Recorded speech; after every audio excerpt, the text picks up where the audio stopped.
Mi sta scrollando i timpani! Sono io che sto urlando!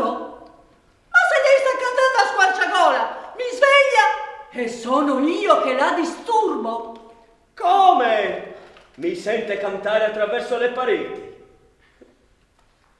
Certe volte mi chiedo a cosa servano questi muri.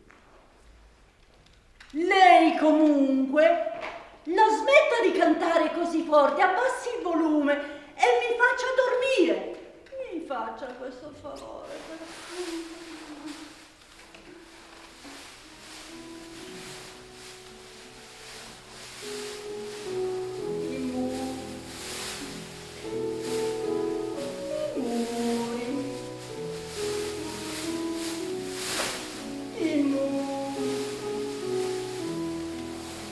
Io l'ho conosciuto un muro quando ero bambina, era altissimo, segnava il confine della campagna dei miei nonni con quella del colonnello. Avevamo tutti paura del colonnello e su quel muro era proibito salirci, ma noi ci salivamo lo stesso. Il piede sinistro in quella fessura, la mano destra su quella pietra sporgente e tira e molla e sale, e tira, molla e sale, e tira e molla e sale. Ed ero già a metà del muro. Mi tremavano le gambe.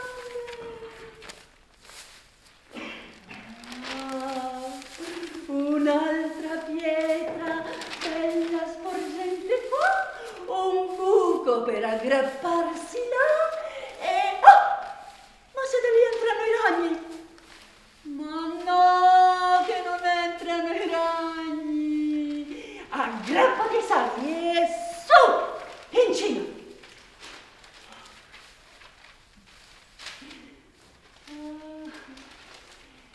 Era altissima! E poi ci sono ritornata a vedere quel muro quando sono diventata grande.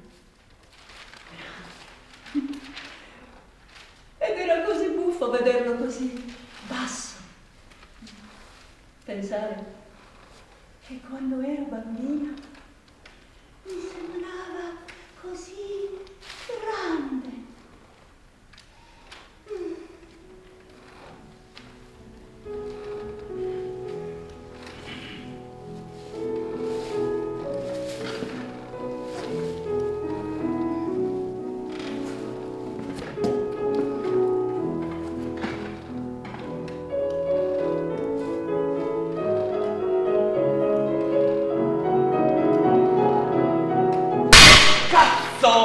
Ho rotto un altro piatto! Ancora trambusto! Ma io voglio dormire! Ecco, adesso chi la sente quella lì? Ma cosa starà facendo a quest'ora? Faccio queste cose di notte perché di giorno lavoro! Cosa fa? Tiene l'orecchio attaccato al muro per sentire anche quello che penso? È lei che pensa a voce troppo alta! Sa cosa le dico? Lei è una grande impicciona! Si faccia gli affari suoi! Certo, queste case sono belle, accoglienti, sono utili, ti proteggono. Ma io non capisco perché per questa strana storia di risparmiare si facciano delle pareti così sottili e con un materiale così scadente che si sente tutto quello che succede nell'appartamento a fianco e le fa sembrare come... le fa sembrare delle celle. Sì, le fa sembrare delle celle. Siamo vicini di cella noi, vero? Ma che ne sa lei di celle? In una prigione di vetro, su un'isola, il direttore veniva chiamato, non so perché, Condor. Condor amava leggere e censurare la posta di tutti i detenuti. Un giorno si imbatté nella posta di uno che aveva scritto una poesia d'amore alla sua compagna. bravissimo! Ho letto la tua poesia, quella che hai scritto alla tua compagna, quella che fa... È trascorsa un'altra ora dentro la frescura di questa maledetta sera. Ricorda quel sonetto? È passata una brezza d'amore e dentro i boschi sacri. E poi? Non mi ricordo. Nell'orrore degli alberi. Come? Rimbo! Nell'orrore degli alberi, maestosi ed eretti, i marmi avvolti d'ombra, gli dei sulla cui fronte il fringuello ha il suo nido. Gli dei ascoltano l'uomo e il mondo sterminato. Brava! Bravissima! Beh, il direttore lo caricò sulla sua campagnola e lo portò in un fabbricato vicino alla diramazione. Sembrava un piccolo quadrato senza niente intorno. C'erano 2 celle lì dentro, 2 piccole celle, senza niente. Niente libri, niente tavolo, niente sedie, niente televisione. Niente! Siamo solo io, te e Gabbiani. Il direttore aprì una di quelle celle, da dove si vedeva soltanto un piccolo pezzo di cielo azzurro.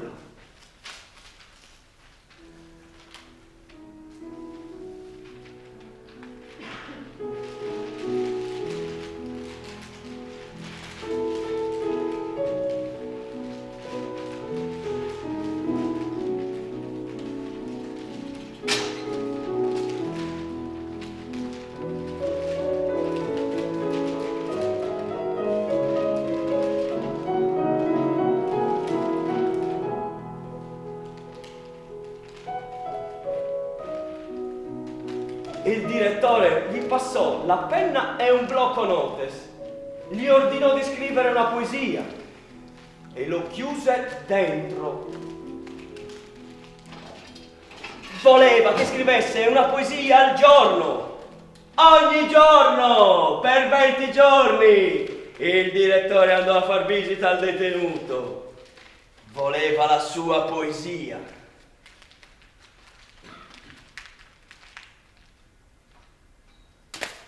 Che non arrivava mai.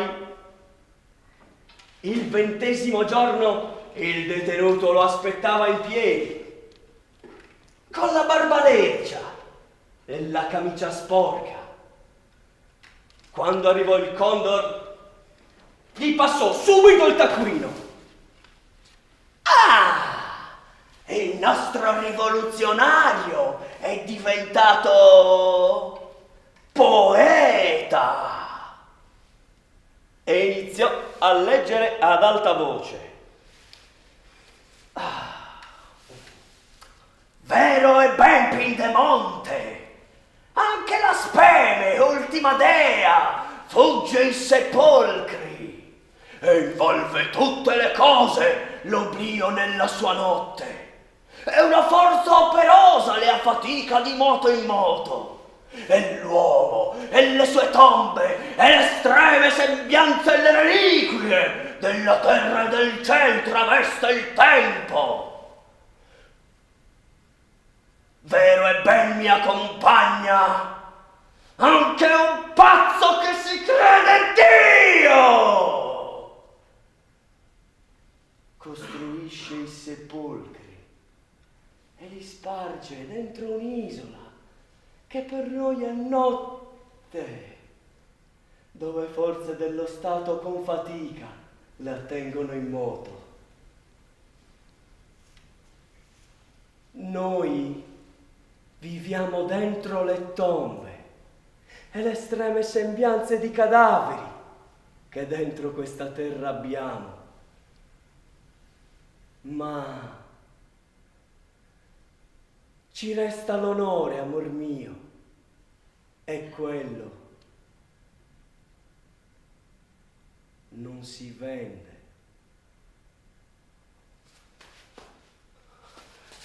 Blasfemo! Sei un blasfemo! Sei un blasfemo! Distruggere così un capolavoro di Foscolo! Prendi per il culo! Ma tu qui dentro ci marcisci! Questa prigione sarà il tuo sepolcro!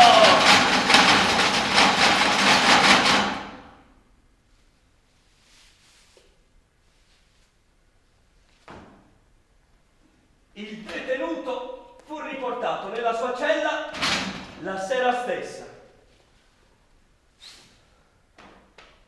Il direttore strappò quella poesia da lui ritenuta blasfema, ma che conteneva in fondo una seria verità.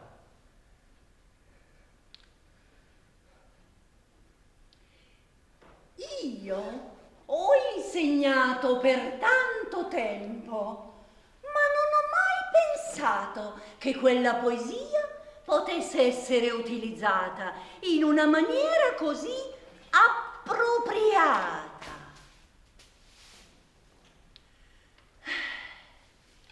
Le poesie, quando le studi a scuola, sembrano così astratte, fine a se stesse, avulse dalla realtà. Forse è per questo che noi insegnanti riusciamo a farle odiare così tanto agli studenti.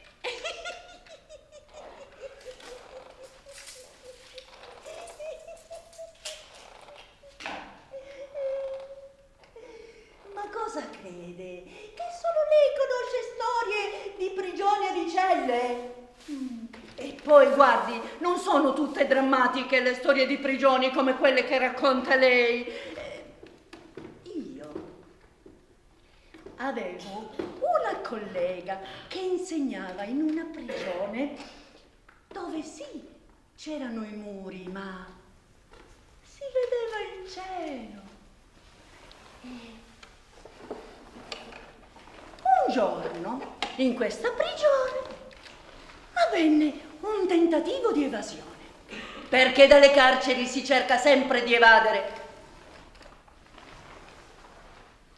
Ma il carcerato, invece di scappare nella direzione dove scappavano tutti, scappò nella direzione opposta, e così nessuno riusciva più a trovarlo. Nello stesso periodo, un altro carcerato che prestava servizio presso la casa della mia collega le chiese se poteva regalargli una bottiglia di cognac. La mia collega, pur consapevole di fare uno strappo alla regola, andò allo spaccio, comprò la bottiglia di cognac e gliela regalò. Dopo un po' di tempo, il fuggitivo venne ritrovato in una grotta. E lo sa cosa c'era dentro quella grotta? La bottiglia di cognac!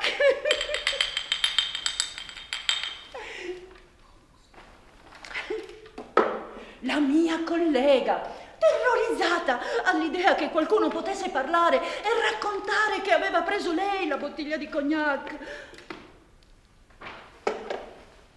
Ma per fortuna nessuno parlò. Ecco, quelle erano prigioni. I muri degli appartamenti contengono sogni, speranze di una vita insieme. E poi, nessuno sa dove andiamo, cosa facciamo, dove usciamo. Nessuno ci controlla. Guardi che è un'illusione quella, eh? Non siamo mica liberi, come dice lei. E poi, questa storia che nessuno ci controlla, non è mica vera, sa? Io controllo lei e lei controlla me. Non siamo mica liberi di fare tutto quello che ci salta in mente. Giusto. Infatti la sua libertà finisce dove inizia la mia. Questo è il prezzo da pagare per vivere a contatto di gomito e non da soli. Questi soffitti bassi saranno proprio facili da tingere. Forse ho fatto male a comprare questo trabattello. Farò la fine di Michelangelo. Michelangelo? Senta, ma li sta tingendo o affrescando le sue pareti? No, nel senso che mi ritroverò la faccia piena di colore come Michelangelo, mentre dipingeva la volta della Cappella Sistina. Sì, proprio come Michelangelo. Sì. Ma lo sa che i soffitti una volta erano alti più di 3 metri? Allora sì che si respirava, c'era tanto ossigeno e... Ecco.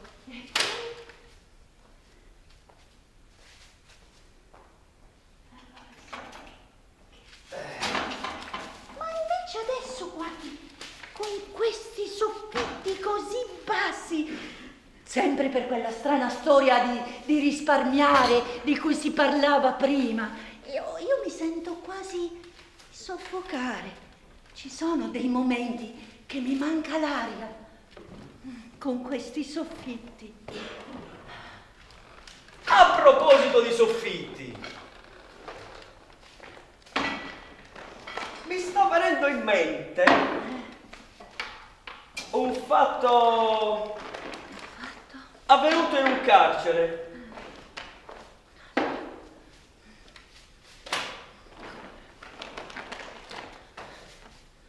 Durante una rivolta.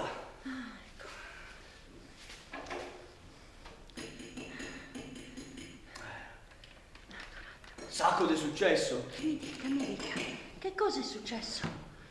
Erano arrivati i nuovi detenuti. E con questa gente era quasi impossibile dialogare. Era la paura vera di contrastare questi uomini, che avevano dentro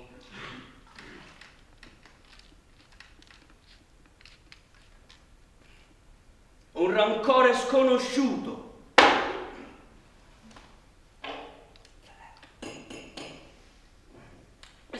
Non aspettavano parole, non ascoltavano risposte. Per loro i secondini non avevano una divisa, erano la divisa e per questo fatto erano già condannati.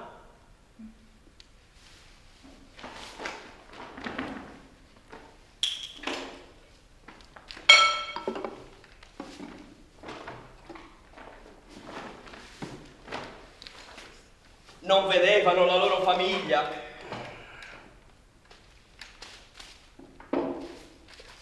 I loro figli.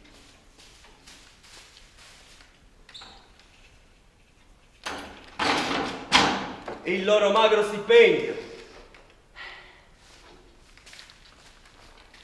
Per loro erano solo aguzzini. Quando uscivano dalle loro celle era angoscia che montava. Contarli e ricontarli. Dovevano osservare i loro movimenti, anche quelli infinitesimali, contarli e ricontarli. Dovevano accendersi la sigaretta nel silenzio della garita, stare attenti al loro passeggiare, contarli e ricontarli. Spegnere la sigaretta con un movimento fugace, schiacciarla con la punta dell'anfibio senza guardare. Ispirare all'impazzata, mentre giri il chiavistello. Il cuore che sobbalza mentre chiudi quella cella, mentre creavano quel muro di ferro tra secondini e detenuti. Soltanto allora, quando il blindo segnava i confini definitivi, i secondini si sentivano realmente dall'altra parte.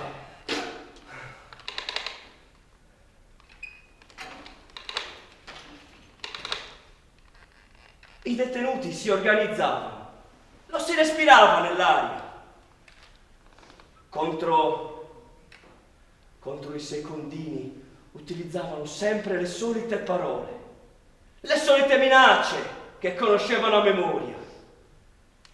Nessun accenno alla loro vera vita, ai loro padri contadini, alle loro madri premurose, intente a preparare dolci o regalare carezze. Queste persone erano veramente prive di ogni sensibilità. Finché accadde.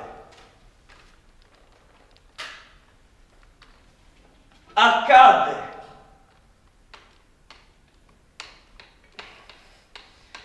Inesorabilmente accadde.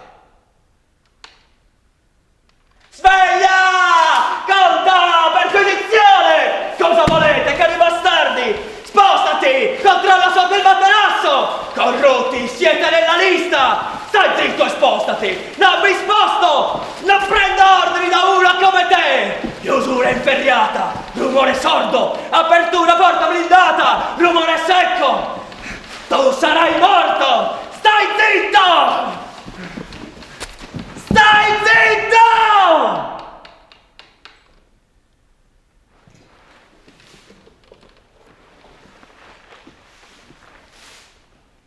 Perquisizione. Contatto fisico. Mano che trema. Mettiti in fila! Conta! In fila indiana! Apertura porta blindata. Agente che osserva. Ordini dal capoposto.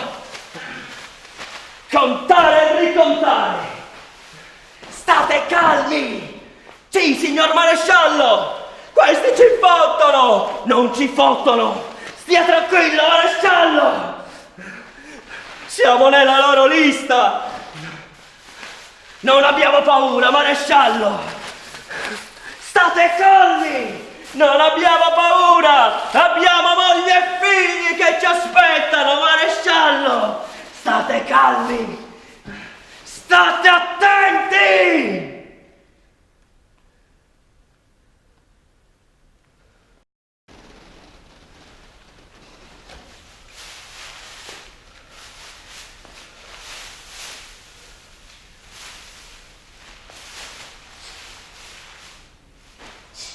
Accadde. Doveva essere una situazione molto difficile. Urla! Stanno distruggendo tutto!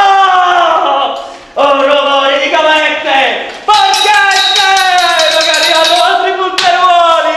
Coltelli!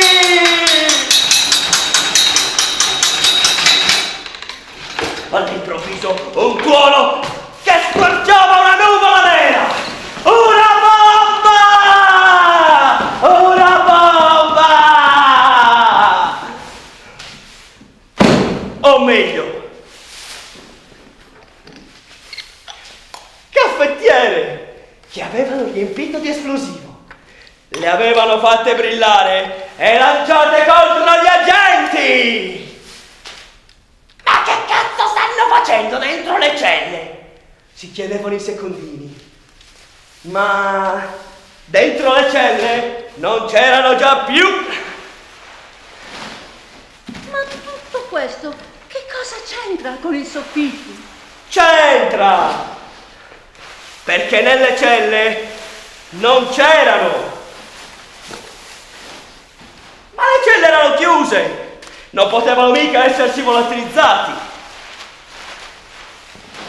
E dove erano finiti? Nell'intercapedine. Nell'intercapedine. Sì, nell'intercapedine.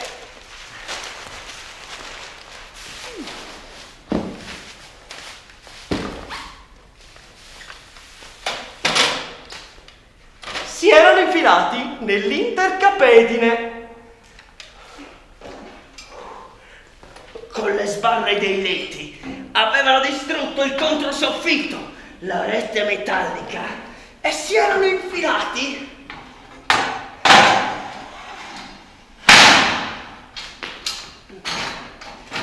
nell'intercapedine. La rivolta fu sedata con i lacrimogeni. Urla, tosse soffocata, scarpe che si muovevano.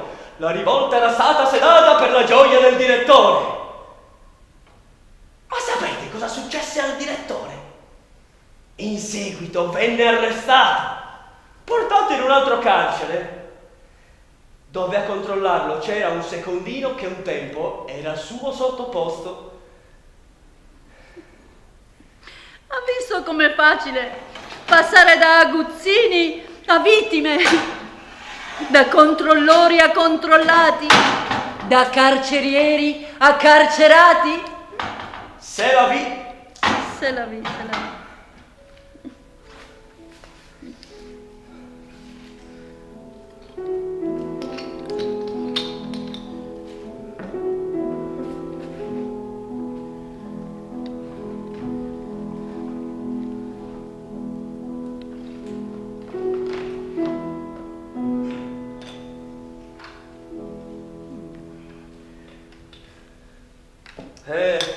Erano tempi in cui la gente aveva paura a circolare per la strada. Tutti preferivano rifugiarsi nelle proprie abitazioni. Non vorrà mica fare come quell'uomo ricco che si barricava in casa, eh? Oh, io questo problema non ce l'ho, visto che non ho ucciso. Ma lui mica aveva paura che gli portassero via i soldi, mica aveva paura che lo sequestrassero e gli chiedessero un riscatto. Lui aveva una paura degli altri uomini totalmente immotivata. Immotivata? Sì, immotivata. Pensi che quando la cameriera andava a portargli la colazione a letto, lui, terrorizzato, si nascondeva sotto le coperte, tremante di paura. Oh, l'avessi avuta io, la cameriera che mi porta la colazione a letto. Sì, però lui... È sempre stato il sogno della mia vita. Sì, però deve sapere che lui non aveva soltanto la cameriera, aveva un sacco di personale e lo licenziò tutto per non incontrarlo. E lo sostituì con dei robot. Ma si può immaginare la confusione coi telecomandi? Oh. Pensi che un giorno arrivò il robot cameriera invece del robot cameriera per portargli la colazione a letto. Arrivò il robot giardiniere con una falciatrice e lo inseguì per tutta la casa. La tecnologia riserva sempre brutte sorprese. Sì. E poi fece innalzare il muro di cinta della sua tenuta da 2 metri a 6 metri per non incontrare nessuno. Per non incontrare nessuno, sa? Ma un giorno un uomo su una gru più alta di 6 metri lo vide e allora lui fece costruire una casetta 3 metri per 3 solo per lui. E poi cosa successe? E poi successe che una notte sentì dei rumori ed erano i ladri che stavano rubando dentro la sua villa. Ma lui aveva paura che quegli uomini poi entrassero nella sua cameretta 3 metri per 3 e allora fece costruire due muretti alti 40 centimetri, lunghi 2 metri. Ci si infilò dentro, prese una lastra di pietra e si coprì e... Lo sa che non si accorse neanche che quella lì sembrava una tomba? Una tomba? Sì, proprio una tomba. Arrivò un grande terremoto e una pietra gigantesca rotolando arrivò proprio all'ingresso della sua tomba. E lui rimase incastrato dentro. Diventò un fantasma che aveva paura di tutti i fantasmi. Ma lì non ci poteva fare niente. Perché i fantasmi, i muri, li attraversano. E lei aspira ad essere un fantasma? Certo. E vorrei molto volentieri attraversare questo muro per metterle un bel cerotto sulla bocca, proprio mentre lei canta e io cerco di dormire. Lo sa che non posso più dormire per colpa sua? Ma mi faccia il piacere, mi faccia. La paura è una cattiva consigliera. Nel mondo si stanno costruendo muri. E io che credevo che dopo il crollo del muro di Berlino ci avrebbero pensato 2 volte prima di costruirne ancora. Vogliono impedire che la gente costruisca il proprio futuro. Ma se a questa gente togli anche la speranza,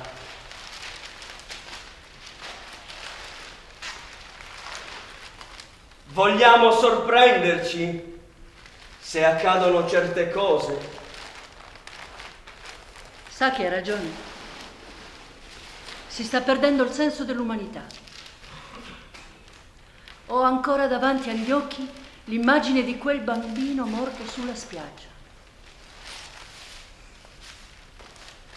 Costu bizzineddu, no portamanteddu, no portamanteddu, nemma su goritu, indie de britu, non naratitia, angelos cantare a su vizu de Maria, angelos cantare a su vizu de Maria.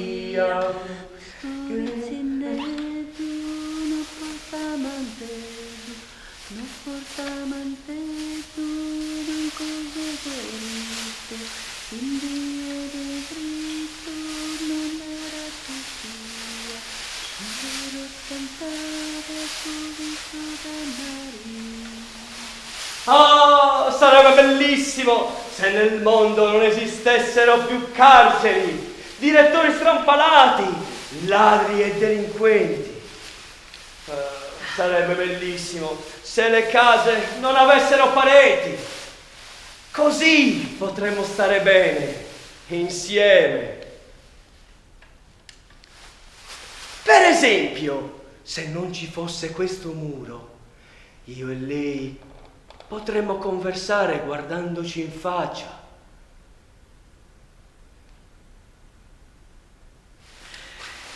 È proprio come fanno oggi.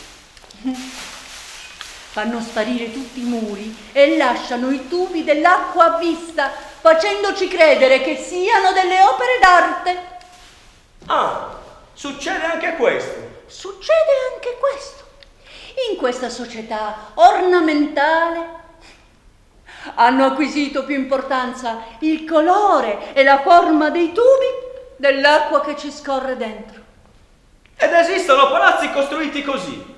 Sì, e le dirò di più. Con l'andare del tempo ne scorre sempre di meno. E allora vorrà dire che ci laveremo e berremo con l'aria che esce fuori da questi fantastici tubi. Sì, finiremo proprio così. Ma lo sa che lei è un tipo strano, eh? Lei sogna ad occhi aperti. Ma mai. Una casa senza pareti, senza muri, ma le voglio raccontare la storia di un bambino di 8 anni che un giorno, rimasto chiuso in casa, sentì dei rumori e, guardando attraverso la rete della zanzariera della porta, vide delle ombre gigantesche con delle braccia lunghe e con degli artigli e delle falci. Ma lei conosce solo racconti surreali? Ma mi lasci finire. Quando quelle ombre entrarono in casa, il bambino si accorse che erano delle persone, sì, con degli strumenti da lavoro, delle mazze, cazzuole, raspe, cavalletti. Come quelli che ho io. Sì, come quelli che ha lei, ma non so a lei a cosa servono. E io devo finire di biancare casa prima di venirci ad abitare. E invece quelli dovevano proprio costruire un muro proprio all'interno della stessa casa. Tranne che nella cameretta del bambino, dove costruirono 2 porte con 2 serrature. Da una parte ci stava la mamma e dall'altra ci stava il babbo. Il bambino passava tutta la settimana con la sua mamma e con l'orecchio attaccato al muro per sentire i silenzi del babbo interrotti da qualche pianto.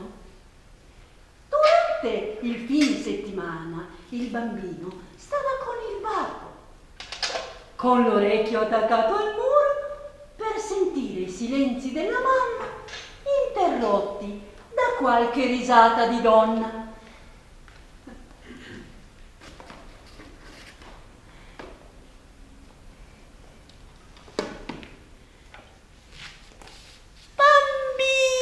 Bambino, con chi vuoi stare? Con il babbo o con la mamma? Gli chiedevano. Quel bambino, quando crebbe, andò il più lontano possibile da quella casa. Ci credo. Avrei fatto anch'io la stessa cosa. Ci sarei uscito più lontano dal crasto. È meglio che ognuno di noi dimentichi ciò che gli ha causato sofferenza. Ma mi chiedo se questo ragionamento può valere anche per un intero popolo.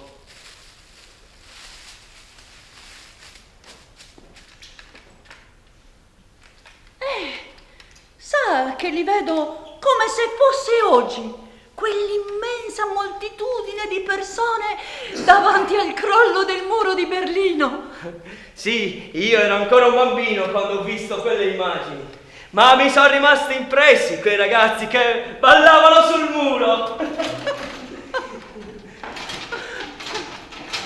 Corriente cora mano, Chi te ne velluto amore, da casa vide sul sole, valente state stasera, da chi sa muradulea, di chi che la domo tua, da casa vide salua, fiorite su mese nazzu, da casa vide salua, fiorite su mese nazzu, da casa vide salua, fiorite su mese nazzu, corrighette cora mano, corrighette cora mano, corrighette cora mano, corrighette cora mano.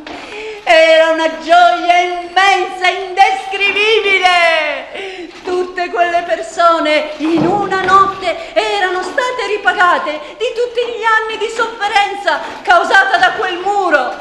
sì, è vero, è meglio che ognuno di noi dimentichi ciò che ci ha fatto soffrire. Ma questo ragionamento non può valere per un intero popolo. Lo sa che anche i popoli dimenticano. Non diciamo la stessa cosa per gli italiani?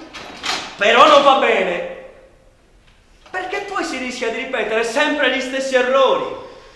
E poi la gente non è più capace di opporsi a decisioni sbagliate. Ha ragione. Proprio come succede adesso. C'è sempre un buon motivo per costruire un muro. Mi viene in mente una storia. La storia di un uomo che non amava tanto il suo lavoro. Lui girava per le montagne e cercava qualsiasi cosa fosse sospetta. E con lui ci stava un cane, un pastore tedesco che si chiamava Bruno. E andavano via insieme in giro per le montagne perché lui era una guardia di confine. Sì, era una guardia di frontiera. E insieme giravano per non far entrare dalla frontiera neanche un topo. Beh, è un modo di dire un po' particolare questo, perché in effetti le frontiere non sono fatte per gli animali, sono pensate per gli uomini, non per gli animali. Gli animali se ne straimpischiano delle frontiere. Pensi che le formiche stanno facendo una stradina, costruiscono una stradina andando da una parte all'altra della frontiera, portando pezzetti di bruco morto, pezzetti di foglioline marce e tutto senza pagare dazio.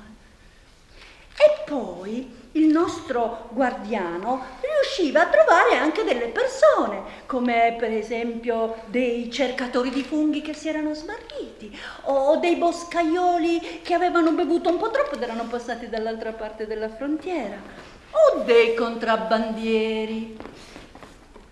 Al nostro guardiano gli avevano fatto da poco un corso per riconoscere le persone ancora più pericolose. Queste erano quelle persone che scappavano dal loro paese per andare ad attraversare le frontiere per entrare in altri paesi. In una bella giornata d'ottobre, il nostro guardiano con il suo cane erano tutti molto contenti perché alla fine della giornata avrebbero visto la partita. E soprattutto lui era contento perché tra un po' sarebbe andato in pensione e avrebbe potuto vedere tutte le partite di calcio che voleva e anche attraversare le montagne come tutte le altre persone. Sì, senza sospetti e senza divisa. Ma proprio quel giorno incontrò quella famiglia. Erano 2 uomini, una donna e 3 bambini, stanchi morti, sfiniti. Erano dei clandestini, avevano appena attraversato la frontiera, senza permesso, clandestinamente. Ma accidenti, ma proprio a lui doveva capitare una cosa del genere, proprio adesso che stava andando in pensione. Oh. Ma poi vide che un uomo stava guardando una cartina stropicciata lì per terra. Si erano smarriti, avevano perduto la strada. Allora andò subito ad aiutarli e si presentò da loro, gli disse: non abbiate paura, vi aiuto io, e prese la cartina in mano e gli indicò di seguirlo. D'altra parte, cosa c'era di male? Stavano attraversando, senza permesso, una striscia di terra arata. E così li accompagnò fino ad un parcheggio che era proprio segnato con una crocetta rossa sopra quella cartina. Lì c'era una macchina che li stava aspettando. Sicuramente c'era una persona che li avrebbe portati nel nuovo paese, li avrebbe sfamati, puliti e forse resi felici. Il nostro guardiano sollevò, facendo un gesto che tutti quanti nel mondo conoscono, sollevò il pollice in alto, fece un grande sorriso e girò le spalle e se ne andò per continuare il suo giro insieme al suo cagnolino. Fu proprio in quel momento che ebbe la netta sensazione che avrebbe potuto amare il suo lavoro. Se si fossero affrettati, sarebbero arrivati anche a vedere la partita. Che bella questa storia. Mi ricorda quella di un presidente, di un capo di Stato. Un grido si levò dalla folla quando lui alzò la mano per dare il via ai festeggiamenti. Lui si godeva l'attimo a occhi chiusi, attraversato semplicemente da un piccolo senso di felicità infantile. La moglie gli chiese subito: ma perché stai ridendo? A cosa stai pensando? Ma stavo pensando a Ole Kirk Christiansen. A chi? Ole Kirk Christiansen. Ma chi è? Lo conosco. C'entra qualcosa? Ed ecco che suona l'inno nazionale. E lui era in piedi, sarretto da 100.000 sguardi. E vide sua madre, che gli porgeva il regalo di Natale tanto desiderato. Lui scoperchiò la scatola, gettando sul pavimento centinaia di mattoncini verdi, rossi e gialli. Lo sa che questa crema del Mar Morto mi fa la pelle così liscia, ma così liscia, ma proprio liscia, sai? Ma scusi, non vuole sapere come va a finire questa storia? Ma certo, continui a raccontare. Allora, lui aveva la vocazione di architetto, ma si era ritrovato a dover ricostruire uno stato nato dallo sfaldamento di un impero.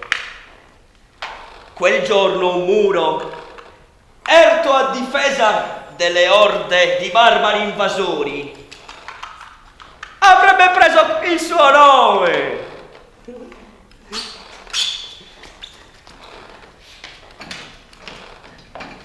Cari compatrioti, gli sguardi erano tutti su di lui. E in quel momento un palloncino con tanto di cordicella dondolò nel cielo. E il presidente lo guardò con stupore, a bocca aperta, e si girò proprio nel momento in cui quel palloncino, con la faccia di un pagliaccio e la M di una nota casa di fast food, superava il muro.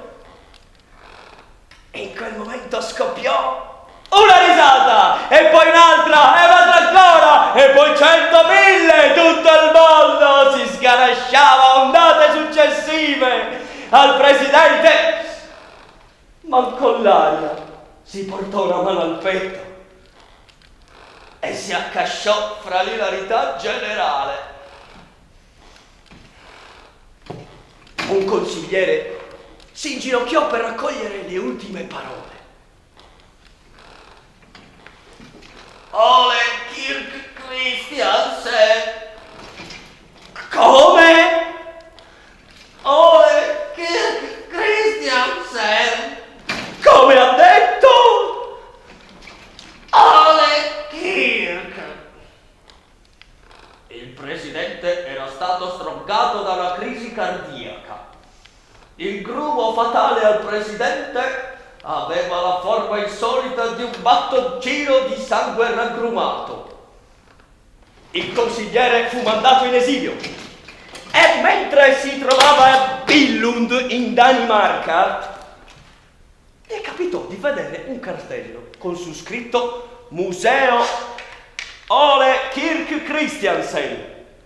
E allora chiese subito all'agente immobiliare che lo accompagnava: ma chi è Ole Kirk Christiansen? Ma come? Non conosci Ole Kirk? Ma veramente no! Ole Kirk Christiansen è il nome tutelare della città di Billund. Dobbiamo a lui la fortuna della nostra città. È l'inventore dei Lego. Divertente, vero? Signora!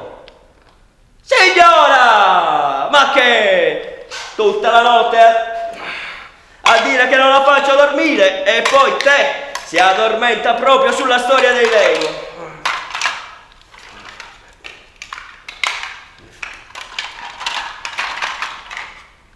E vabbè. Però mi rimane la curiosità di vedere con chi ho chiacchierato tutta la notte. Beh. Ora faccio un buco nel muro. Tanto nessuno se ne accorge e domani lo tappo.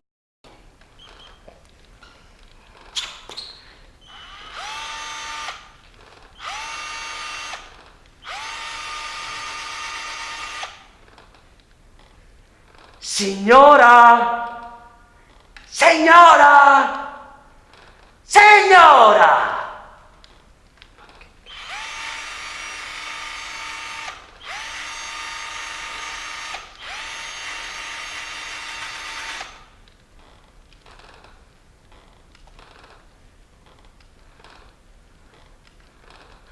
Ma si è addormentata.